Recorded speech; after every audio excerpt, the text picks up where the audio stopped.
गुरुर्ब्रह्मा गुरुर्विष्णुः गुरुर्देवो महेश्वरः गुरुसाक्षात् परं ब्रह्म तस्मै श्री गुरवे नमः।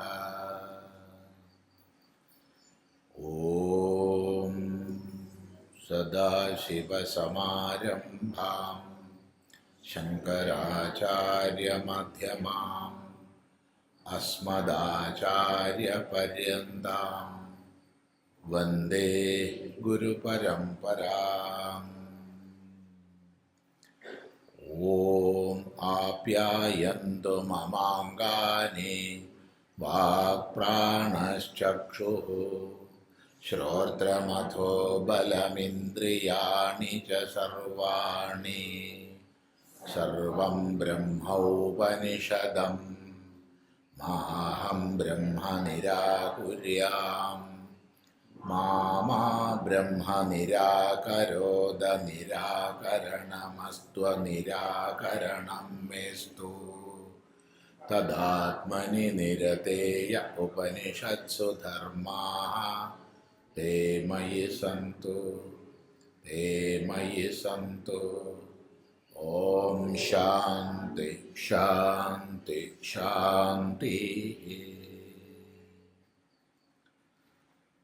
ഓം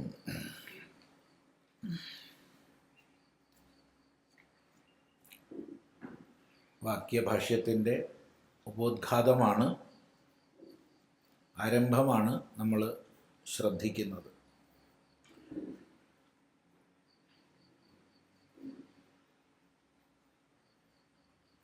അവിടെ ഇത്രയും പറഞ്ഞ ഭാഗം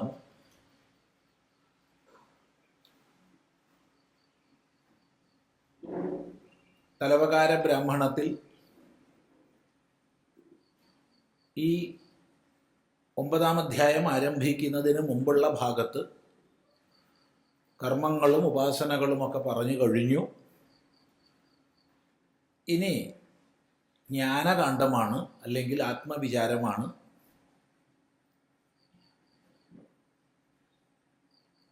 കർമ്മങ്ങളുടെ ആചരണത്തിലൂടെ ദേവയാനത്തിലൂടെ പുനരാവൃത്തിയുടേതായ ജനന മരണങ്ങളുടേതായ ഗതി, സ്വർഗപ്രാപ്തി, സ്വർഗീയ സുഖഭോഗ അനുഭവങ്ങൾ, തിരികെ വരിക, വീണ്ടും ജനിക്കുക, ഇങ്ങനെയുള്ള ആവൃത്തി രൂപമായ ഗതി ലഭിക്കുന്നു. എന്നാൽ കർമ്മോപാസനകളുടെ സമുച്ചയാനുഷ്ഠാനം കൊണ്ട്, ചേർന്നുള്ള അനുഷ്ഠാനം കൊണ്ട് ബ്രഹ്മലോകഗതി, പുനരാവൃത്തിരഹിതമായ ബ്രഹ്മലോകഗതി ലഭിക്കുന്നു. ഇതാണ്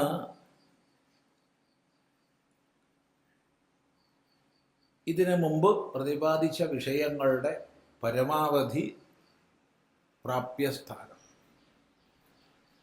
എന്നാൽ അതുകൊണ്ടൊന്നും തന്നെ ആത്യന്തികമായ പ്രയോജനമില്ല എന്ന വിവേകത്തോടുകൂടി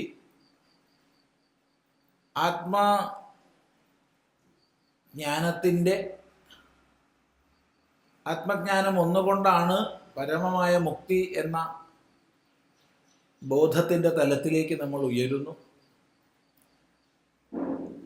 അവിടെ കർമ്മങ്ങളോ ഉപാസനകളോ നിഷ്പ്രയോജനമാണെന്ന് പറഞ്ഞിട്ടില്ല. അപ്പോൾ ചിത്തശുദ്ധി ദ്വാര ജ്ഞാനപ്രാപ്തിക്ക് സഹായകങ്ങളാണ്.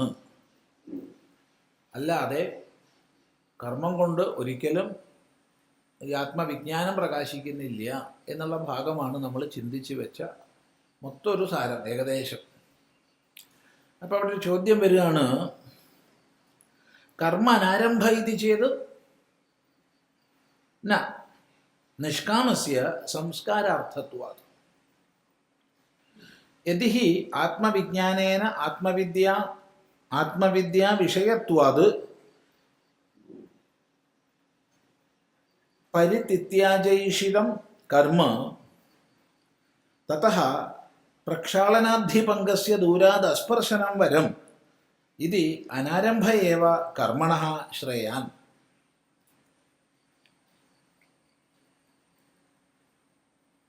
അല്പഫലത്വാത് ആയാസബഹുളത്വാത് തത്വജ്ഞാനാദേവ ച ശ്രേയപ്രാപ്തേഃ ഇതി ചേത് കർമ്മ അനാരംഭ ഇതി ചേത് ന നിഷ്കാമസ്യ സംസ്കാരാർത്ഥത്വാത്. അപ്പോൾ കർമ്മ അനാരംഭ ഇതി ചേത്, അങ്ങനെയാണെങ്കിൽ കർമ്മങ്ങൾ ആരംഭിക്കാതിരുന്നാൽ പോരെ. കർമ്മത്തെ കൊണ്ട് മോക്ഷസിദ്ധി ഇല്ല എന്നാണെങ്കിൽ കർമ്മങ്ങളുടെ ആരംഭം ചെയ്യാതിരുന്നാൽ പോരെ. എന്തുകൊണ്ട്? അതുകൊണ്ട് പ്രയോജനമില്ലല്ലോ എന്നല്ലേ നിങ്ങൾ പറയുന്നത്. അപ്പൊ പിന്നെ വേദം നിഷ്ഫലാണെന്ന് വരും.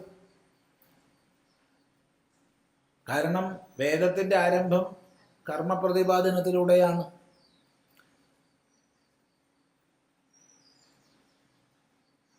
ഇപ്പൊ കർമ്മം മോക്ഷപ്രദമല്ല എന്നാണ് നിങ്ങൾ പറയുന്നതെങ്കിൽ കർമ്മം വേണ്ടെന്നോട് വെച്ചാൽ പോരെ. ഇത് ചെയ്ത് നാ, അങ്ങനെ പറയാൻ പാടില്ല. എന്തുകൊണ്ട് പാടില്ല? നിഷ്കാമസ്യ സംസ്കാരാർത്ഥത്വാത്. നിഷ്കാമകർമ്മം സംസ്കാരാർത്ഥം അനുഷ്ഠിക്കപ്പെടുന്നു എന്നതുകൊണ്ട്. കർമ്മത്തെ നിഷ്കാമമായി അനുഷ്ഠിക്കുമ്പോൾ അഥവാ ഈശ്വരാർപ്പണ ഭാവത്തിൽ അനുഷ്ഠിക്കുമ്പോൾ അത് മനുഷ്യന് സംസ്കരണത്തെ നൽകുന്നു. ഇനി വേറൊന്നും കൂടി പറയാം. ഇവിടെ നിഷ്കാമസ്യ എന്ന ഭാഷ്യകാരൻ പറഞ്ഞെങ്കിലും അല്ലാതെയുള്ള കർമാചരണം പോലും ക്രമികമായി മനുഷ്യന്റെ വ്യക്തിത്വത്തില്, സംസ്കാരത്തില്, സ്വഭാവത്തിലൊക്കെ പരിവർത്തനം ഉണ്ടാക്കും. നിഷ്കാമസ്യ എന്നിവിടെ ഭാഷ്യകാരൻ പറഞ്ഞു എന്നുള്ളത് ശരിയാ. പക്ഷെ നിഷ്കാമസ്യ എന്ന് പോലും പറയേണ്ട ആവശ്യമില്ല എന്നാണ് തോന്നുന്നത്. കാരണം ഗുരുശാസ്ത്രോപദേശം അനുസരിച്ച് ശ്രദ്ധയോടുകൂടി കർമ്മം ചെയ്യുന്നുണ്ടെങ്കിൽ നിശ്ചയമായും അത് ക്രമേണ നമ്മളിൽ സംസ്കരണം ഉണ്ടാക്കും.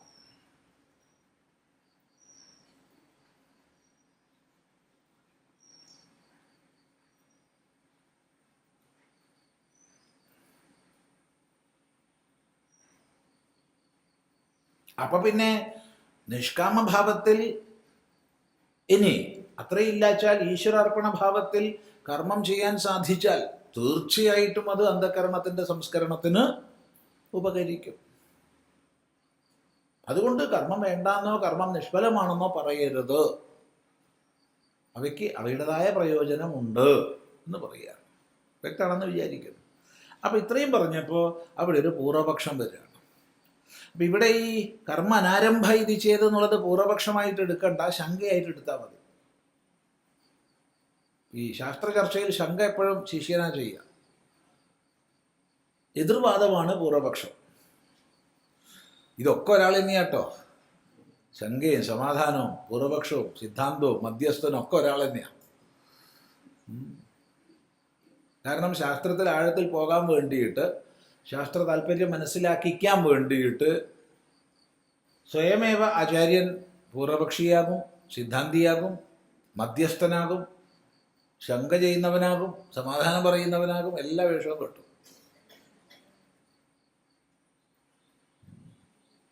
അപ്പൊ പൂർവപക്ഷം ഉന്നയിക്കുകയാണ്, യതിഹി ആത്മവിജ്ഞാനേന ആത്മവിദ്യാ വിഷയത്വാത് പരിതിത്യാജയിഷിതം കർമ്മ തതഃ പ്രക്ഷാളനാധിപങ്കസ്യ ദൂരാദസ്പർശനം വരം ഇതി അനാരംഭ ഏവ കർമ്മണഃ ശ്രേയാൻ. അല്പഫലത്വാത് ആയാസബഹുളത്വാത് തത്വജ്ഞാനാദേവ ച ശ്രേയപ്രാപ്തേഃ ഇതി ചേത് യദി ഹി ആത്മവിജ്ഞാനേന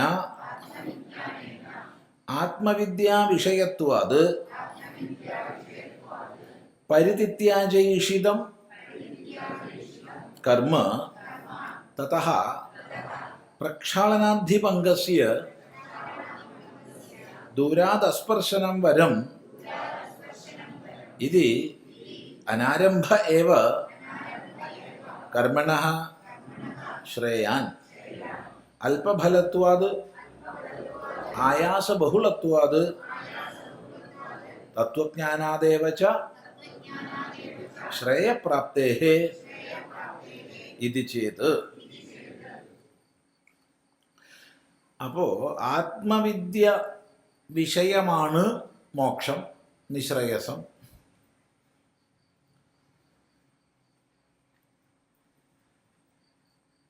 അതിലൂടെ ആത്മവിജ്ഞാനം പ്രകാശിച്ച്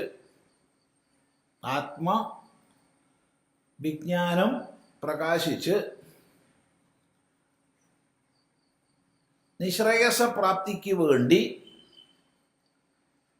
കർമ്മം പരിത്യജിക്കാൻ ഇച്ഛിക്കപ്പെടുന്നുവെങ്കിൽ, പരിത്യജ്യേഷിതം എന്ന് പറഞ്ഞാൽ പരിത്യജിക്കാൻ ഇച്ഛിക്കപ്പെടുന്നുവെങ്കിൽ, എന്ത് പരിത്യജിക്കാൻ ഇച്ഛിക്കപ്പെടുന്നുവെങ്കിൽ? കർമ്മം.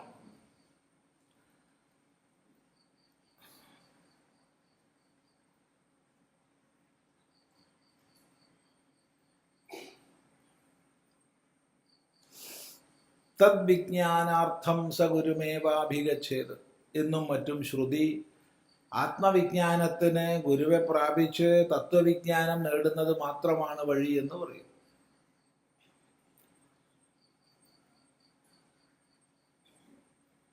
പരീക്ഷ്യ ലോകാൻ കർമ്മചിതാൻ ബ്രാഹ്മണോ നിർവേദമായാത് നാസ്തി അകൃതകൃതേനോ എന്ന് പറഞ്ഞിട്ടാ അത് പറയുന്നത്. അത് ശ്രദ്ധേയമാണ്. പരീക്ഷ്യ ലോകാൻ, ലോകങ്ങളെ പരീക്ഷിച്ചിട്ട്,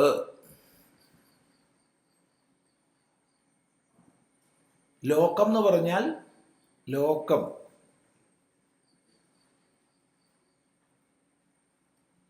ലോക്യതേ ദൃശ്യതേ ഇത് ലോകം. കാണപ്പെടുന്നത് എന്തോ അതാണ് ലോകം. കാണപ്പെടുന്നത്, അനുഭവിക്കപ്പെടുന്നത് ആണ് ലോകം. അപ്പം നമ്മുടെയൊക്കെ ജീവിത അനുഭവങ്ങളെ, കർമ്മങ്ങളിലൂടെ സാധ്യങ്ങളായ ലോകങ്ങളെ, അപ്പം ഈ ലോകത്തിലെ അനുഭവങ്ങളെ, അതുപോലെ കർമാചരണങ്ങളിലൂടെ സാധിക്കുന്ന സാധ്യങ്ങളായ ലോകങ്ങളെ എല്ലാം നല്ലതുപോലെ പരീക്ഷിച്ചു, എല്ലാ പ്രകാരത്തിലും വീക്ഷണം ചെയ്തു, നോക്കി, ഗുണദോഷ നിരൂപണം ചെയ്തു. അങ്ങനെ ചെയ്യുമ്പോൾ ബ്രാഹ്മണന്, സത്വപ്രധാനിയായിട്ടുള്ള മനുഷ്യന് വൈരാഗ്യം, വിവേകജനിതമായ വൈരാഗ്യം ഉണ്ടാകുന്നു. എന്താ വൈരാഗ്യം? നാസ്തി അകൃതകൃതേന, ചെയ്തതിനെ കൊണ്ട് ചെയ്യപ്പെടാത്ത മോക്ഷം ഇല്ല എന്ന്. ഇപ്പൊ ചെയ്തതിനെ കൊണ്ടെന്ന് പറഞ്ഞാൽ ചെയ്യപ്പെടുന്നത് കർമ്മങ്ങളാണ്. കർമാചരണങ്ങളെ കൊണ്ട് ഒരിക്കലും അകൃതമായ മോക്ഷമില്ല എന്ന ബോധം പ്രകാശിച്ചു. അപ്പൊ പിന്നെ ആ അകൃതമായ മുക്തിക്ക് എന്താ മാർഗം എന്നാലോചിച്ചപ്പോൾ തദ്വിജ്ഞാനാർത്ഥം, അതിനെ സാക്ഷാത്കരിക്കുന്നതിന് വേണ്ടി സഹ അവൻ ഗുരുമേവ അഭിഗച്ഛേത്, ഗുരുവെ തന്നെ പ്രാപിക്കണം എന്ന് പറഞ്ഞു. അപ്പൊ നാസ്തി അകൃതകൃതേന, ചെയ്തതിനെ കൊണ്ട് ചെയ്യപ്പെടാത്തത് ഇല്ല. ഇത് പ്രസിദ്ധമായ മുണ്ടക ശ്രുതിയാണ്. കഠശ്രുതിയിലും നഹി അധ്രുവൈഹി പ്രാപ്യതേ ഹി ധ്രുവം തത് എന്ന് പറയും. അനിത്യങ്ങളായവയെ കൊണ്ട് നിത്യമായത് പ്രാപിക്കപ്പെടുന്നില്ല. അപ്പൊ അനിത്യങ്ങളായ കർമ്മോപാസന പദ്ധതികളെ കൊണ്ട് നിത്യമായ ആത്മബോധം, മോക്ഷം ഉണ്ടാകുന്നില്ല. അപ്പൊ അങ്ങനെ അറിയുമ്പോൾ എന്തായി? ഇന്ന് വരെ ചെയ്തിരുന്ന കർമ്മങ്ങൾ ഉപേക്ഷിച്ചു. അപ്പൊ അപ്രസക്തങ്ങളായി കൊഴിഞ്ഞു പോവുകയാണ്. പ്രയോജനമില്ല എന്ന് മനസ്സിലാക്കിയാൽ കൊഴിഞ്ഞുപോയി. വ്യക്തമാണല്ലോ. അങ്ങനെ കർമ്മം പരിത്യജ്യേഷിതം, പരിത്യജിക്കാൻ ഇച്ഛിക്കപ്പെടുന്നതാണെങ്കിൽ എന്നാ പിന്നെ ആദ്യം അങ്ങോട്ട് കർമ്മം ചെയ്യാതിരിക്കുന്നതല്ലേ നല്ലത്, ഇല്ലേ? പ്രക്ഷാളനാധിപങ്കസ്യ ദൂരാത് അസ്പർശനം വരം എന്ന് ന്യായമുണ്ടല്ലോ. വ്യാസഭഗവാൻ പറഞ്ഞു തരുന്ന ന്യായമാണത്. ചെളി കഴുകി കളയുന്നതിനേക്കാൾ നല്ലത് ചവിട്ടാതിരിക്കുന്നതാണ്. അപ്പോൾ ഒരു വഴിയിലൂടെ നടന്നു പോകുമ്പോൾ ചെളിയുണ്ട്, അവിടെ പോയി ഒന്ന് ചവിട്ടി, അങ്ങനെ കാല് മുഴുവൻ ചെളിയായി, പിന്നെ വെള്ളം തേടി പോകണം, ഇതിനാ കഴുകാൻ. അപ്പം അതിനേക്കാൾ നല്ലത് ചെളി കണ്ടാൽ അവിടെ പോകാതെ മാറി നടക്കണമല്ലേ നല്ലത്. അതാണ് പ്രക്ഷാളനാധി പങ്കസ്യ ഹി, നിശ്ചയമായും പങ്കസ്യ ചെളിയുടെ, പ്രക്ഷാളനാത് കഴുകുന്നതിനേക്കാൾ വരം നല്ലത് അസ്പർശനം, തൊടാതിരിക്കുക എന്നുള്ളതാണ്. ജീവിതത്തിൽ എപ്പോഴും ഓർമ്മിക്കണേ, നമ്മളൊക്കെ പല പല ചളികളും ചവിട്ടി പിന്നെ കഴുകാൻ പാടുപെടും, ചിലതൊന്നും കഴുകിയാലും പോകില്ല. അപ്പോൾ ചളിയാന്ന് മനസ്സിലാക്കിയാൽ ചവിട്ടാതിരിക്കണതാണ് നല്ലത്, അല്ലേ? അതായത് ഒരു യുക്തിയും ബുദ്ധിയൊക്കെ അതാണ്. ശരി, അപ്പം ഇങ്ങനെയുള്ളത് കൊണ്ട് കർമ്മം എന്തായാലും ഉപേക്ഷിക്കപ്പെടേണ്ടതാണെന്ന് വെച്ചാൽ പിന്നെ ആദ്യം ആ പണിക്ക് പോകണ്ടല്ലോ. ഇത്തി അനാരംഭയേവ ശ്രേയാൻ, അതുകൊണ്ട് കർമ്മങ്ങളെ ചെയ്യാതിരിക്കുന്നതാണ് നല്ലത്. എന്താ അഭിപ്രായം? ഞാൻ പറയാൻ കാരണമുണ്ട്, വെറുതെ അല്ല. അല്പഫലത്വം, അത് ആയാസബഹുളത്വം. അത് ഒന്ന്, കർമാചരണ പദ്ധതി വളരെ ആയാസബഹുളമാണ്, വളരെ പരിശ്രമം ചെയ്യണം. ഒന്നും വേണ്ട, ഒരു പ്രാഥമികമായ ഒരു അഗ്നിഹോത്രം ചെയ്യണമെങ്കിൽ തന്നെ എന്തൊക്കെ പാടുണ്ട്. ഇഷ്ടിക തേടി പിടിച്ച് കൊണ്ടുവരണം, അത് കഴിഞ്ഞ് സമിധകൾ സ്വരൂപിക്കണം, അത് ശരിയായ സമിധയാവണം. സമിധയിൽ ദോഷം വന്നാൽ യജമാനന് നാശമാണ്. അതിൻ്റെ എണ്ണം ശരിയാവണം, എണ്ണത്തിൽ കൂടുതലും വരാൻ പാടില്ല, കുറവും വരാൻ പാടില്ല. ദ്രവ്യങ്ങൾ ശുദ്ധമാകണം, മന്ത്രങ്ങൾ ശരിയായ ക്രമത്തിൽ വേണം. ഇതൊക്കെ ഉണ്ട്. ദേവത വീണ്ടും വണ്ണം ആവാഹിക്കപ്പെട്ടിട്ടില്ലെങ്കിലോ അത് പ്രശ്നമായി. അപ്പം ഇങ്ങനെ നോക്കിക്കഴിഞ്ഞാൽ വളരെ പ്രയാസമാണ്. മാത്രമല്ല, ഒരാൾക്ക് നേരെ പോയിട്ടാണ്ട് അഗ്നിഹോത്രം ചെയ്യാൻ പറ്റില്ല. അതിനനുസൃതമായ ജീവിത ചിട്ട പാലിക്കണം. നിത്യം ദേവത പിതൃ തർപ്പണാദി ക്രിയകളിലൂടെ ഒക്കെ ചിത്തശുദ്ധിക്കുള്ള പരിശ്രമങ്ങൾ ചെയ്യണം. മതിയോ? പോരാ. നിത്യം ഗായത്രിയാദി ഉപാസനകളെ കർക്കശമായി ചെയ്യണം. ഇതൊക്കെ ചെയ്തു, ചാതുർമാസം ചെയ്യുന്നില്ലാച്ചാലോ? ഇതൊക്കെ ചെയ്തു, ദർശപൗർണമാസങ്ങളെ ചെയ്യണില്ലാച്ചാലോ? അപ്പം ഇങ്ങനെ നോക്കിക്കഴിഞ്ഞാൽ വളരെ ക്ലേശമാണ് ഈ കർമ്മമാർഗം. ഇനി ഇതൊക്കെ ചെയ്തിട്ട് കിട്ടുന്ന ഫലോ അല്പം. ഇതൊക്കെ ചെയ്തിട്ട് എന്താ കിട്ടുന്ന ഫലം? അല്പഫലം. അതാണ് അല്പഫലത്വാത് ആയാസബഹുളത്വാത്. വ്യക്തമാണല്ലോ. മാത്രമല്ല, നിങ്ങൾ തന്നെ പറയുന്നു തത്വജ്ഞാനാദേവ ശ്രേയപ്രാപ്തി ഇതി. തസ്മാച്ച, തത്വജ്ഞാനം കൊണ്ട് മാത്രമേ ശ്രേയപ്രാപ്തി ഉള്ളൂ എന്നും പറയുന്നു. അപ്പം പിന്നെ ആദ്യം ഈ പരിപാടിക്ക് പോണോ? ആദ്യമേ തത്വജ്ഞാനം ഉണ്ടാക്കിയാൽ പോരെ? ഇത് ചെയ്ത് എന്ന് ചോദിച്ചാലോ, ഇത് വലിയൊരു കുടുക്കാണേ. നമ്മൾ വിചാരിക്കും ഇത് പൂർവപക്ഷി അല്ലല്ലോ, ഇത് സിദ്ധാന്തിയുടെ അഭിപ്രായം തന്നെയല്ലേ എന്ന് നമുക്ക് തോന്നും. അപ്പം നമ്മളാരെങ്കിലും ആണെങ്കിൽ ഉടനെ കയറി സമ്മതിച്ചിരിക്കും, ശരിയാട്ടോ നിങ്ങൾ പറഞ്ഞത്, അതുകൊണ്ട് കർമാചരണ പദ്ധതി പോവാതെ എല്ലാവരും ഇങ്ങോട്ട് വന്ന് സന്യസിച്ചോളൂ എന്ന് നമ്മൾ പറഞ്ഞു പോകും. പക്ഷെ അങ്ങനെ പറഞ്ഞാൽ വലിയൊരു ചതിക്കുഴിയാണ്. അത് ഈ സംഭാഷണം ചെയ്യുമ്പോൾ വളരെ ശ്രദ്ധിക്കണം. കാരണം നമ്മുടെ അതേ അഭിപ്രായം അയാൾ പറയുമ്പോൾ നമ്മൾ സമ്മതിച്ചു പോയാൽ പോയി. എന്താ കാരണം? ശരി, സിദ്ധാന്തി പറഞ്ഞു ശരിയാണല്ലോ, ഇവൻ ആള് വിവരം വെച്ചല്ലോ, അവന് ഞാനുമായിട്ടുള്ള സമ്പർക്കം കൊണ്ടാവും അവന് വിവരം വെച്ചിട്ടുണ്ടാവുക, അല്ലേ? ഞാനാണല്ലോ വിവരമുള്ള ആള്. അപ്പം അതുകൊണ്ട് ഞാനുമായി സമ്പർക്കത്തിൽ വന്നതുകൊണ്ട് അവന് കുറച്ച് വിവരം വെച്ചു. അതുകൊണ്ടാണ് അവൻ ഈ ചോദ്യം ചോദിക്കുന്നത്. പ്രത്യേകിച്ച് മഹാഭാരതത്തിൽ നിന്നൊക്കെ സമുദ്ധരിച്ചിട്ടുണ്ട്. പ്രക്ഷാളനാധിപങ്കസ്യ ദൂരാദസ്പർശനം വരം എന്നൊക്കെ മഹാഭാരതത്തിൽ നിന്നൊക്കെ സമുദ്ധരിച്ചിട്ടാണ് പറയണത്. അപ്പോൾ അങ്ങനെ വരുമ്പോൾ ആയാസബഹുളത്വാത് അല്പഫലത്വാദിച്ച് പൂർവമേവ പരിത്യാജ്യം കർമ്മ, ആദ്യമേ തന്നെ പരിത്യജിക്കപ്പെടേണ്ടതാണ് കർമ്മം എന്ന് പറഞ്ഞാൽ ശരിയാണ് എന്ന് നമ്മൾ സമ്മതിച്ച് പോയാൽ പൊട്ടു. എന്താ പെട്ടത്? പറയാ അങ്ങനെയാണെങ്കിൽ വേദം നിഷ്ഫലാണ്, അനർത്ഥകമാണ്. കാരണം വേദമാണ് കർമ്മങ്ങളെ വിധിക്കുന്നത്. അപ്പൊ കർമ്മങ്ങൾ ആദ്യമേ വേണ്ട അർത്ഥശൂന്യമാണെന്ന് നമ്മൾ സമ്മതിച്ചാൽ വേദം അർത്ഥശൂന്യാണെന്ന് വരും. വേദം അർത്ഥശൂന്യാണെങ്കിൽ വേദാന്ത അർത്ഥശൂന്യല്ലേ?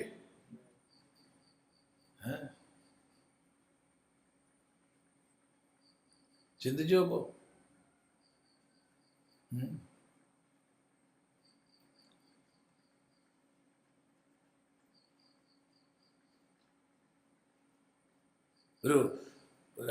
ഒരാളുടെ പകുതി ഭാഗത്തിന് ജീവനില്ല, പകുതി ഭാഗത്തിന് ജീവനുണ്ടെന്ന് പറയാൻ പറ്റുമോ? അവിടെ ചേഷ്ടയില്ല എന്ന് പറഞ്ഞോളൂ, അതിന് വിരോധമില്ല. പക്ഷെ ജീവനില്ല എന്ന് പറയാൻ പാടില്ലല്ലോ.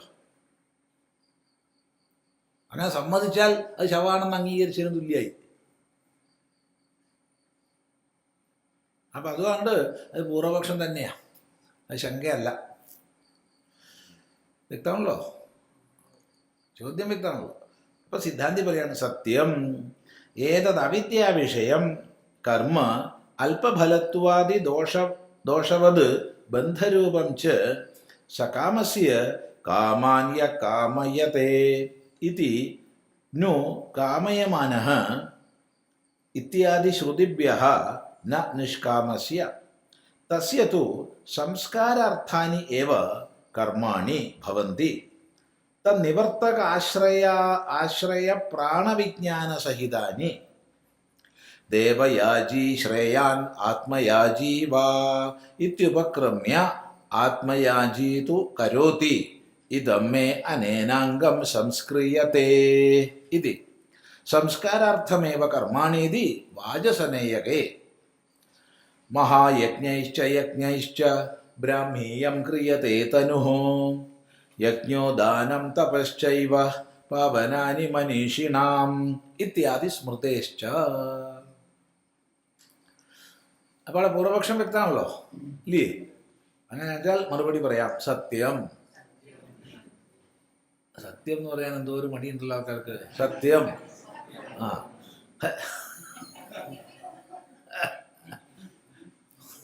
സത്യം ഏതത് അവിദ്യാവിഷയം കർമ്മ അല്പഫലത്വാദി ദോഷവത് ബന്ധരൂപം ച സകാമസ്യ കാമാൻ യഃ കാമയതേ ഇതിനു കാമയമാനഃ ഇത്യാദി ശ്രുതിഭ്യഃ. ഒന്നിച്ച് വായിക്കണം കേട്ടോ. ഇത്യാദി ശ്രുതിഭ്യഃ ന നിഷ്കാമസ്യ തസ്യ തു സംസ്കാരാർത്ഥാനി ഏവ കർമാണി ഭവന്തി തന്നിവർത്തകാശ്രയ പ്രാണവിജ്ഞാനസഹിതാനി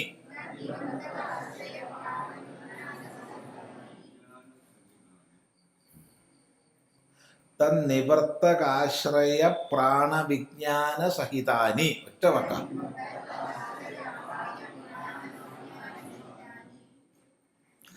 ദേവയാജി ശ്രേയാൻ ആത്മയാജി വാ ഇത്യുപക്രമ്യ ആത്മയാജി തു കരോതി ഇദം മേ അനേനാംഗം സംസ്ക്രിയത്തെ ഇതി സംസ്കാരാർത്ഥമേവ കർമാണി ഇതി വാചസനേയകേ മഹായജ്ഞൈശ്ച യജ്ഞൈശ്ച ബ്രാഹ്മീയം ക്രിയത്തെ തനുഃ യജ്ഞോ ദാനം തപശ്ചൈവ പാവനാനി മനീഷിണാം ഇത്യാദി സ്മൃതേശ്ച. അപ്പോൾ പൂർവപക്ഷം ഇതായിരുന്നു. അല്പഫലത്വം അത് അത്യായാസ കരത്വം അത് ച പരിത്യാജ്യമേവ കർമ്മം പൂർവമേവ. ഇതായിരുന്നു പൂർവപക്ഷം.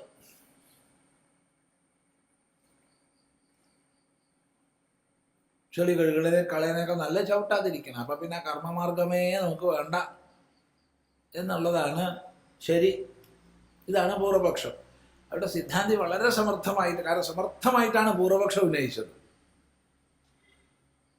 വളരെ സമർത്ഥമായിട്ടാണ് പൂർവപക്ഷം ഉന്നയിച്ചത്. അപ്പം അതേ സാമർഥ്യത്തിൽ വേണം മറുപടി പറയുക. അത് പ്രത്യേക ഭാഷ്യം പഠിക്കുമ്പോൾ വേദാന്തം മാത്രമല്ല പഠിക്കുക കേട്ടോ. ഭാഷ്യം പഠിക്കുമ്പോൾ വ്യവഹാരവും പഠിക്കും.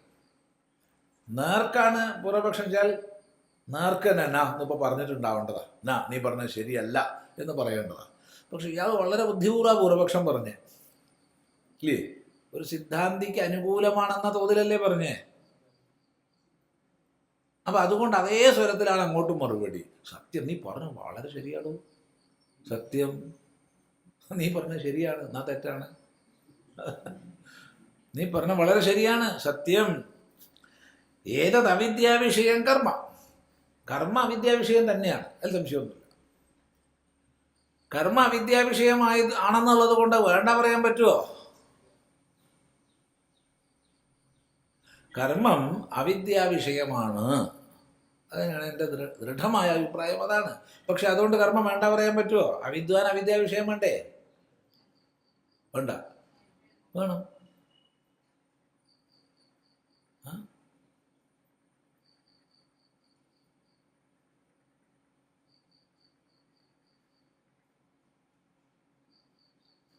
വളരെ കഷ്ടപ്പാടുണ്ട്, ദാരിദ്ര്യമുണ്ട്, പൈസയുടെ അഭാവമുണ്ട്. ഇന്ന് അരി മേടിക്കാനുള്ള കാശ് വീട്ടിലുണ്ട്, നാളത്തേക്കുള്ള കാശില്ല, ഇന്നത്തേക്കുള്ളതുണ്ട്. ഈ ഒരു സാഹചര്യത്തിൽ കുട്ടി കളിക്കോപ്പ് വാങ്ങാൻ വാശി പിടിക്കുന്നു. കഷ്ടകാലത്തിന് അതിനെയും കൊണ്ട് കടയിൽ പോകുമ്പോൾ കൂട്ടിപ്പോയതാ. അപ്പോഴാണ് കറങ്ങണയിലോ സാധനമൊക്കെ അത് കാണുന്നത്. അത് വാശി പിടിക്കുന്നു. 4 വയസ്സുള്ള കുട്ടിയാണ് അത്. എടോ നീ ഒന്ന് ആലോചിച്ച് നോക്കൂ, നമ്മളെ വീട്ടിൽ ഇത്രയല്ലേ പൈസ ഉള്ളൂ, അപ്പോൾ ഈ കളിപ്പാട്ടം വേണ്ടാന്ന് വെച്ചിട്ട് നമുക്ക് അരി വാങ്ങണതന്നെയല്ലേ നല്ലത് എന്ന് അയാളോട് പറഞ്ഞു കൊടുത്തൊരു കാര്യമുണ്ടോ? എന്താ അഭിപ്രായം? അയാൾക്ക് കളിപ്പാട്ടം തന്നെയാണ് വേണ്ടത്, ഒരു സംശയമില്ല. അപ്പോൾ ബുദ്ധിയുള്ള അമ്മയോ അച്ഛനോ ആണെങ്കിൽ അരി കുറച്ചിട്ട് അത്ര മതിയെന്ന് വെച്ചിട്ട് കുട്ടിക്ക് ആ കളിപ്പാട്ടം വാങ്ങിക്കൊടുക്കുക തന്നെയായി. അത് അവിദ്യാവിഷയമാണോ? അത് താൽക്കാലികമായ രമണം മാത്രമേ അതുകൊണ്ട് ഉണ്ടാവുള്ളൂ. നീ മനസ്സിലാക്കൂ, വിവേകശാലിയാകൂ എന്നൊക്കെ പറഞ്ഞു കൊടുക്കുന്ന അച്ഛനമ്മമാരെ കാണാറുണ്ട്. സ്ഥലം വാശി പിടിക്കുന്ന കുട്ടികളോട് വലിയ വേദാന്ത തത്വോപദേശമൊക്കെ ചെയ്യുന്ന അമ്മമാരെയൊക്കെ നമ്മൾ കാണാറുണ്ട്, അച്ഛന്മാരെ കാണാറുണ്ട്. ഉപദേശിക്കുന്ന കേട്ടാ വിചാരിക്കുക അവർ വലിയ ഒക്കെ തികഞ്ഞവരാണ്. അത് തമാശയല്ല. അപ്പം അവിടെ ആ കുട്ടിയെ സംബന്ധിച്ച് എന്താ വേണ്ടത്? കളിപ്പാട്ടം തന്നെയാണ് വേണ്ടത്. അപ്പം അവിദ്യാവിഷയമാണെന്നുള്ളത് കൊണ്ട് വേണ്ട പറയാൻ പറ്റില്ല. സംഗതി നീ പറഞ്ഞ ശരിയാ, കർമ്മ അവിദ്യാവിഷയമാണ്, ഒരു സംശയവും ഇല്ല. അവിദ്യാവിഷയം കർമ്മ അല്പഫലത്വാദി ദോഷവത് നീ പറഞ്ഞ അത് ശരിയാ. അല്പഫലത്വാദി ദോഷവത്, അല്പഫലത്വം തുടങ്ങിയ ദോഷത്തോട് കൂടിയതുമാണ്. അല്പഫലത്വം തുടങ്ങിയ ദോഷം എന്ന് പറഞ്ഞാൽ ഏതാ? ആയാസബഹുളമാണ്. അല്പഫലത്വവും ആയാസബഹുളത്വവും ഉണ്ട്, രണ്ടുമുണ്ട്. അനുഷ്ഠിക്കാൻ വളരെ കഷ്ടപ്പാടുണ്ട്. ഇനി അങ്ങനെ കഷ്ടപ്പെട്ട് അനുഷ്ഠിച്ചാൽ കിട്ടുന്ന ഫലം അല്പാണേനും, അത് നീ പറഞ്ഞത് ശരിയാ. പോരെങ്കിൽ ബന്ധരൂപം. അല്പഫലമാണെങ്കിലും തിരക്കേടില്ല, അല്പഫലം മതി എന്ന് വിചാരിക്കുകയായിരുന്നു. പക്ഷെ ബന്ധരൂപമാണ്, നമ്മളെ കെട്ടിയിടും. സംസ്കാരദ്വാര വാസനകളിലൂടെ നമ്മളെ കൂടുതൽ കൂടുതൽ കർമ്മത്തിൽ തന്നെ ബന്ധിക്കുന്നതുമാണ് കർമ്മം, അതിലും സംശയമൊന്നുമില്ല. എന്നാൽ സകാമസ്യ കാമാന്യ കാമയത്തെ മന്യമാനഃ, ആരാണോ കാമങ്ങളെ കാമിക്കുന്നത്,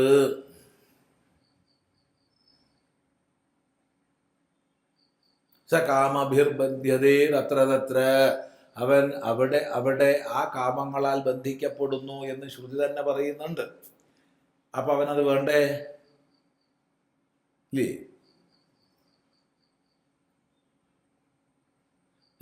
കാമങ്ങളെ കാമിക്കുന്നവൻ അവിടെ അവിടെ ബന്ധിക്കപ്പെടുന്നുണ്ട് എന്ന് പറഞ്ഞാൽ അവനത് വേണം. എന്നാൽ മാത്രമേ അവൻ അവിടുന്ന് ആ കുരുക്കുന്ന രക്ഷപ്പെടുള്ളൂ, അല്ലാണ്ട് അവിടെ തന്നെ കിടക്കും.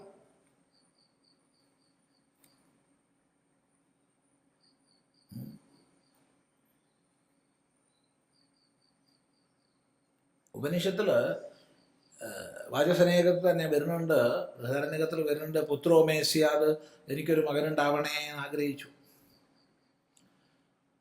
അപ്പം എനിക്ക് മകനുണ്ടാവണേന്ന് ആഗ്രഹിച്ചു.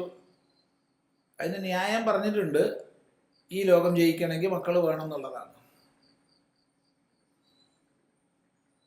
അപ്പം എന്താഗ്രഹിച്ചു? എനിക്ക് ജായാമേസ്യാത്, എനിക്ക് ജായ ഉണ്ടാവണേ. ജായ വൈഫാണ് ജായ. എന്തൊരു സമ്പന്നമാണ് നമ്മുടെ ഭാഷയും സംസ്കൃതിയും എന്ന് ആലോചിച്ച് നോക്കൂ. ജായ വൈഫ് ഇല്ലേ, പത്നി വൈഫ്, സഹധർമ്മിണി വൈഫ്, ഭാര്യ വൈഫ്. എന്താ പത് ഇനിയുണ്ട് ഇഷ്ടം പോലെ. ഓരോന്നിനും വ്യത്യസ്ത അർത്ഥങ്ങളാണ്. മറ്റേതോ വൈഫ് എന്ന് പറഞ്ഞാൽ എല്ലാം വൈഫ് തന്നെയാണ്, വ്യത്യസ്ത അർത്ഥമൊന്നുമില്ല. അപ്പം ആത്മാർത്ഥം സന്താനം ജനയതി, തനിക്ക് സന്താനത്തെ ജനിപ്പിക്കുന്ന ആളാണ് ജായ.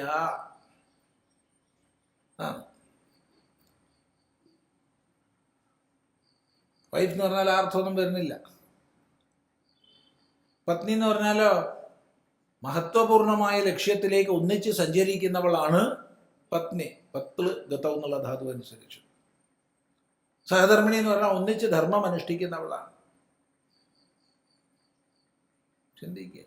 ഭാര്യ എന്ന് പറഞ്ഞാൽ ഭരിക്കപ്പെടുന്നവളാണ്. അത്ര ഒരു സുഖമുള്ള വാക്കല്ല, ഒരു മോശം വാക്കാണ് ഭരിക്കപ്പെടുന്നവൾ. പക്ഷെ ഇംഗ്ലീഷിൽ ഇതൊക്കെ വൈഫ് തന്നെയാണ്, എല്ലാം വൈഫാണ്. ഈ സംസ്കൃതത്തിൻ്റെ, നമ്മുടെ സംസ്കൃതിയുടെ മഹിമ, സമ്പന്നത നമ്മൾ മനസ്സിലാക്കണം. മനസ്സിലാക്കിയാൽ പോരാ, അടുത്ത തലമുറയെ മനസ്സിലാക്കിപ്പിക്കണം, പ്രദർശിപ്പിക്കണം. എന്താ പ്രദർശിപ്പിച്ചാൽ എന്താ കുഴപ്പമുള്ളത്? വീട്ടിലെന്തായാലും ഒരുപാട് ആഭരണം ഉണ്ട്, ഒന്ന് ഇട്ട് നടന്നൂടെ? എത്രയൊക്കെ ഉണ്ടെന്ന് എനിക്ക് നാലാൾ അറിയിച്ചൂടെ? എന്താ കുഴപ്പം? വേണ്ട.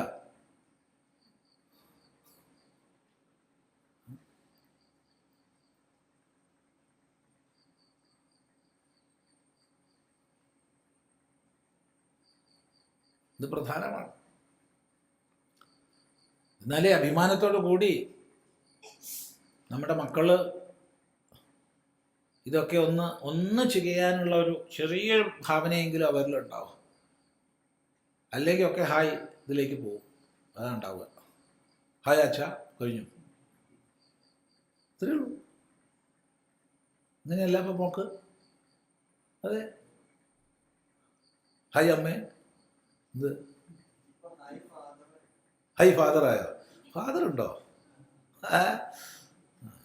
ഫാദർ കേട്ടില്ല, ഉണ്ടാവാം. ഡാഡുണ്ട്. Hi dad. മാന്ന് മുഴുവൻ പറയില്ല, മാന്നേവാ.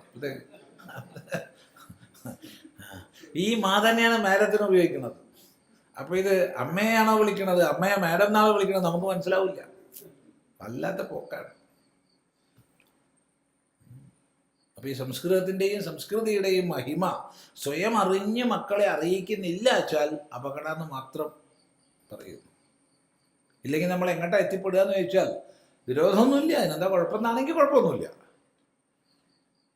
ഒരു ദിവസം നമ്മൾ ഇങ്ങനെ പോവുക കേട്ടോ, ഒരു കൂടെ ഒരാളുണ്ട്. അപ്പോൾ കാറ് പാർക്ക് ചെയ്തെടുത്തേക്ക് ഇങ്ങനെ കുറച്ച് നടക്കണം, അത്രയേ ഉള്ളൂ. ഇവിടുന്ന് വെച്ചാൽ ആ കാറ് വെച്ചെടുത്തേക്ക് അത്ര ദൂരം നടക്കണം. അപ്പോൾ അതിനിടയ്ക്ക് റോല് കുറേ കാറ് നിർത്തിയിട്ടുണ്ട്. അപ്പോൾ ഒരാൾ ഒരു കാറിൻ്റെ ഡോറ് തുറന്ന്, നമ്മൾ കൂടെ ഉള്ള ആൾ അയാളോട് ഹായ് ഗുഡ് മോർണിംഗ് കഴിഞ്ഞു. നേരെ ഞങ്ങൾ പോയി, ദാറ്റ് വാസ് മൈ ഫാദർ. കുറച്ച് നീങ്ങിയിട്ട് നമ്മൾ കാറിൻ്റെ അടുത്ത് എത്താൻ നോക്കാം. അന്നേരം പറഞ്ഞ് പരിചയപ്പെടുത്തിയില്ല, ഒരു വിലയിൽ നേരെയായിട്ട് പോയിരിക്കുക. എന്നിട്ട് നമ്മൾ ഇക്കാറ് തുറക്കാൻ നേരത്താണ് പറയണത് അതിൻ്റെ അച്ഛനെ ഇരുന്നിട്ടോ. അങ്ങോട്ടാ നമ്മുടെയും പോക്ക് കിട്ടുമോ? ഓർമ്മിച്ചോ നല്ലത്. ശരി, അതിരിക്കട്ടെ, അതൊക്കെ ഭാഷ പറഞ്ഞുകൊണ്ട് പറഞ്ഞതാ. അപ്പം ജായാമേസ്യാതെന്ന് ആഗ്രഹിച്ചു. അപ്പം ആദ്യം മകനെ ആഗ്രഹിച്ചു, പിന്നെ പത്നിയെ ആഗ്രഹിച്ചു. ഇതൊക്കെ ആഗ്രഹിച്ചു കഴിഞ്ഞപ്പോഴാ അപ്പോൾ ഒക്കെയായി, പത്നിയായി, കുട്ടിയായി, അതുമായി എന്ന് മനസ്സിലാക്കുക. ആയി കഴിഞ്ഞപ്പോഴാ പിന്നെ ചിന്ത വരുന്നത് കിം പ്രജയാ കരിഷ്യാമോ യേഷാം നോയമാത്മായം ലോകഃ. ഈ പ്രജയെ കൊണ്ട് ഞാൻ എന്ത് ചെയ്യും ഭഗവാനെ? ഇതുകൊണ്ട് ആത്മലോകം കിട്ടില്ലല്ലോ. ഇനിയിപ്പോൾ പറഞ്ഞിട്ട് കാര്യമുണ്ടോ? ആയിപ്പോയില്ലേ. ഇനി അതിൻ്റെ വ്യവസ്ഥയിലല്ലേ പറ്റുള്ളൂ, അല്ലേ? നമ്മളൊരു 4-5 ട്രാക്കുള്ള റോഡിൽ ഡ്രൈവ് ചെയ്യുകയാണെങ്കിൽ നമ്മൾ 5-ലാണ് ഡ്രൈവ് ചെയ്യണമെന്ന് വെച്ചാൽ സിഗ്നൽ ഇട്ട് 4-ലേക്ക് നീക്കി, അവിടുന്ന് സിഗ്നൽ ഇട്ട് 3-ലേക്ക് നീക്കി, സിഗ്നൽ ഇട്ട് 2-ലേക്ക് നീക്കി, സിഗ്നൽ ഇട്ട് 1-ലേക്ക് നീക്കിയിട്ടല്ലേ പാർക്ക് ചെയ്യാൻ പറ്റുള്ളൂ. അല്ലാണ്ട് അവിടെ പാർക്ക് ചെയ്താൽ കൂട്ടിയിടിയായിരിക്കില്ലേ? ഇല്ല. എന്താ അഭിപ്രായം?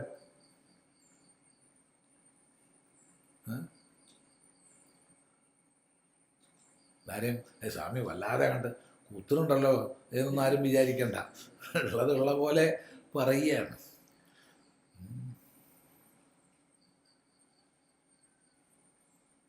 അപ്പം അതുകൊണ്ട് സംഗതിയൊക്കെ ശരിയാണ്. പക്ഷെ അത് ഉള്ളവനത് വേണമല്ലോ. വേണം, തീർച്ചയായിട്ടും വേണം. ഇതിനു കായം മായമാനഹ ഇത്യാദി ശ്രുതിഭ്യ. അപ്പോൾ സകാമിയെ സംബന്ധിച്ച് കർമ്മവിധികൾ അനിവാര്യങ്ങളാണ്. അത് നിന്നെപ്പോലുള്ള മഹാനുഭാവനായ നിഷ്കാമനെ സംബന്ധിച്ചുള്ളതല്ല. നിഷ്കാമസ്യ നിഷ്കാമസ്യ. ഭാഷ മനസ്സിലായില്ലേ? ശരിക്കും വളരെ ബുദ്ധിപൂർവ്വമാണ് പൂർവപക്ഷി ചോദിച്ചത്. അതേ ബുദ്ധിപൂർവ്വമുള്ള സംഭാഷണം അങ്ങോട്ട്. നിഷ്കാമസ്യ, നിന്നെപ്പോലുള്ള നിഷ്കാമനുള്ളതല്ല. സാമാന്യമായിട്ട് സകാമന്മാരായ ജനങ്ങൾക്ക് ഇതൊക്കെ വേണമെന്ന് ഋഷിമാർക്ക് അറിയാം. അതുകൊണ്ടാണ് അതൊക്കെ പറഞ്ഞിട്ടുള്ളത്. തസ്യത്ത് സംസ്കാരാർത്ഥന്യേവ കർമാണി ഭവന്തി. നിഷ്കാമനായിട്ടുള്ള ഒരാളെ സംബന്ധിച്ച് കർമ്മങ്ങൾ എങ്ങനെയാണ്? സംസ്കാരാർത്ഥാനി തു കർമാണി ഭവന്തി. കർമ്മങ്ങളെല്ലാം സംസ്കാരാർത്ഥകങ്ങളാണ്, ചിത്തസംസ്കരണത്തിന് വേണ്ടിയുള്ളതാണ്, മനോമാലിന്യങ്ങളെ നീക്കം ചെയ്യാനുള്ളതാണ്. യോഗിന കർമ്മ കുർവന്തി സംഗം ത്യക്തു ആത്മശുദ്ധയേ. ആത്മശുദ്ധയെ ഇത് അന്ധകരണശുദ്ധയെ.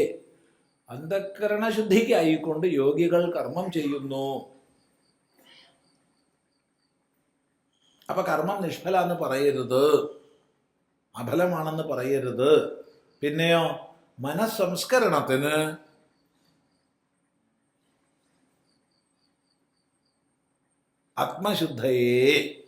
ആത്മശുദ്ധിക്കായിക്കൊണ്ട് കർമ്മങ്ങൾ തീരുന്നു. അതുകൊണ്ട് അവ നിഷ്പ്രയോജനമല്ല. എന്നാൽ പിന്നെ ആദ്യമായിട്ട് ആത്മജ്ഞാനം പോരെയിരുന്നോ എന്ന് ചോദിച്ചാൽ പറ്റില്ല. അന്ധകരണ സംസ്കരണം അനിവാര്യമാണ്. അതിന് ഏത് തരം കർമ്മങ്ങളാണ് ചെയ്യേണ്ടത്? ചിത്തസംസ്കരണത്തിന് ഉതകുന്ന ഏത് കർമ്മവും കർത്തവ്യമായി വരും. ഉപനിഷത്തിൽ തന്നെ നമുക്ക് കാണാം, ആത്മജ്ഞാനം ഇച്ഛിച്ച് ഗുരുനാഥൻ്റെ അടുത്ത് ചെന്നു. മറ്റെല്ലാം അപ്രസക്തമാണെന്ന് മനസ്സിലാക്കിയിട്ടാണ് പോയത്. കാരണം പരീക്ഷ ലോകാൻ, മനസ്സിലായില്ലേ? ലോകാൻ പരീക്ഷ നേരത്തെ പറഞ്ഞു. അത് പരീക്ഷ ലോകാൻ കർമ്മജിതാൻ ബ്രാഹ്മണോ നിർവേദമായ ആദിത്യാദി നേരത്തെ പറഞ്ഞു. അപ്പോൾ ലോകങ്ങളെ പരീക്ഷിച്ചതിന് അശ്വരതൊക്കെ മനസ്സിലാക്കിയിട്ട് തന്നെയാണ് പോയത് ഗുരുനാഥൻ്റെ അടുത്ത്. ആത്മജ്ഞാനം മാത്രം ഇച്ഛിക്കുന്നു ഞാൻ, അങ്ങ് ഉപദേശിക്കണമേ. നീ അവിടെ നിൽക്കിട്ടുവോ, ഞാൻ ഇപ്പോൾ വരാം. ഗുരുനാഥൻ പോയി. എല്ലാം കൂടി 400 പശുക്കളെ തെളിച്ചു കൊണ്ടുവന്നു. ഇതിനെയും കൊണ്ട് കാട്ടു പോയിക്കോളൂ. ഞാൻ ആത്മജ്ഞാനത്തിനാണ് അതിനെ പറഞ്ഞത്. കൊടുങ്കാട്ടിലേക്കാണ് പറഞ്ഞയക്കുന്നത്. ഇത് 1000 ആകുമ്പോൾ വന്നോളൂ. അപ്പം 400 എന്ന് പറഞ്ഞാൽ കുറച്ച് കാള ഉണ്ടാവും, കുറച്ച് പശു ഉണ്ടാവും, അങ്ങനെയാണ്. അല്ലാണ്ട് പശു മാത്രം ഉണ്ടാവില്ല, കാള മാത്രം ഉണ്ടാവില്ല. എങ്ങോട്ടാ പോണ്ടത്? ഗോചരത്തിലേക്കല്ല. ഗോചരത്തിലേക്ക് പോയാൽ ഇന്നിപ്പോൾ മലയാളികൾക്ക് ഗോചരം തന്നെ അറിയാം എന്താണ്.